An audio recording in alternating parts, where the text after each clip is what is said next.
talk about how to support our adrenals emotionally. Yesterday we talked about coffee, we talked about stimulants.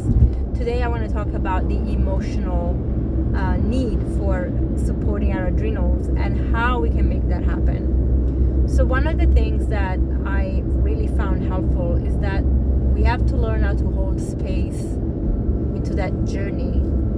That means we have to have compassion, we have to have softness and kindness and grace for not just ourselves, which is the primary thing to do for yourself, but for others as well.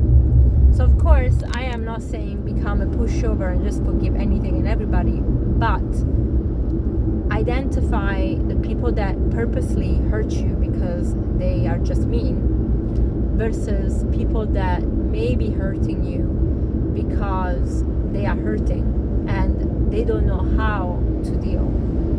Now, one of the things that can help you identify this is understanding attachment styles. And I'm going to give you an example of myself. I am a mix, which makes it all more beautiful, of anxious attachment and avoidant attachment. The anxious attachment part comes from living in a family where emotions were very dysregulated and therefore not feeling safe. And having a sense of abandonment, especially because my mother wasn't present. She wasn't able to be the mother figure you want when you're a child because she was going through her own struggle and she was super young. The other is avoidant attachment because my needs as a child were not met, and so I became hyper independent, which means now that I struggle to sometimes deal with feelings, and all I want to do is basically pack up, disappear, and not deal with it. And I've been working very hard for the past few years to consolidate the need for nurturing my feeling and feeling secure, but also then dealing with things and not running away. So trying to find that space. This is a very, logically you can say, well, you just have to deal with things. But I can tell you how it manifests for me.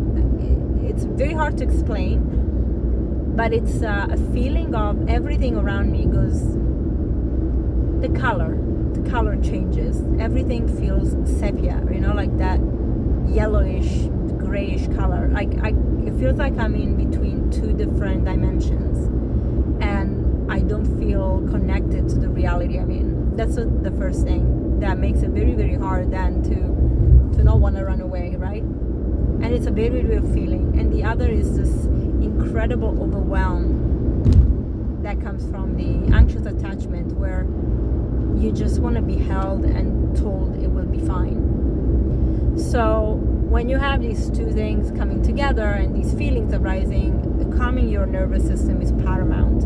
This is when you feel that way, when you feel these out of touch with reality, when you feel anxious and overwhelmed, the adrenals start freaking out. They start releasing cortisol, your sugar goes higher, you start feeling panicky, your heart rate speeds up, and long term this is really catastrophic for our health. We talked about it yesterday. And so what do? We have to really go back into a space of centering and finding the connection that we need to ourselves in that moment. Our breath, paramount, super important. And then breaking down the emotions that we're having so that we can find a calm state.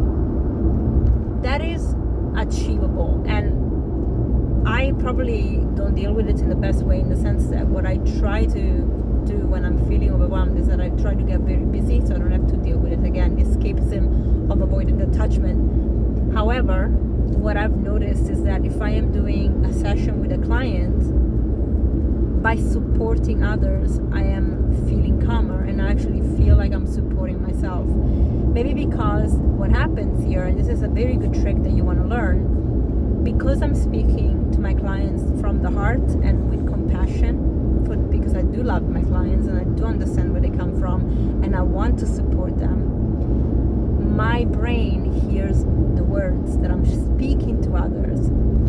The brain doesn't know, the cells don't know that you're talking to someone else. They hear the vibration of those words and the tone, the frequency calm down, because they are now projecting that compassion and the grace and the safety to them. So this is a very good exercise when you're feeling panicking, is to go in front of the mirror if you're alone and speak to yourself as if you were speaking to someone else that needs you, if you struggle to speak to yourself in a certain way, and truly find a way to speak beautiful words, supporting words, and allow your body to take in those vibrations, those frequencies that are healing and that make you feel heard and held. It's such a powerful thing. That is shifting from a toxic masculinity energy, which a lot of us have, even women, especially women. I certainly lived my whole life basking in that energy because that's all I knew. It's a survival energy, which the world really lives into if you think about it, versus a feminine energy that is compassionate and holds space, but equally is strong. The strength is really, really powerful through that compassion. And when you find that balance and when you harness those little tricks, your adrenals are going to start calming down. So breathing, meditating, and speaking to yourself in a kind way. And if you're unable to speak to yourself in a kind way because your body holds that tension, that and your brain holds judgment, then pretend you're talking to someone else. You do it in the mirror or do it in front of you. Pretend you have a friend in front of you, and speak those beautiful words as if you were speaking to someone.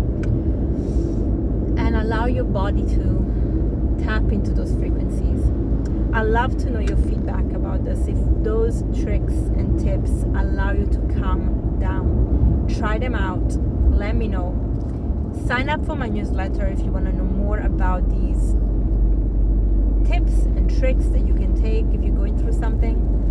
Let me know what kind of attachment styles you identify that you have, and let me know how we can work together, all of us even, to really find that strength, that compassion, that healing that we all need. I love you guys. I'm here for you. I really want us to thrive as deeply as we can. We have a very, especially us women, we have a very important journey ahead to change the world.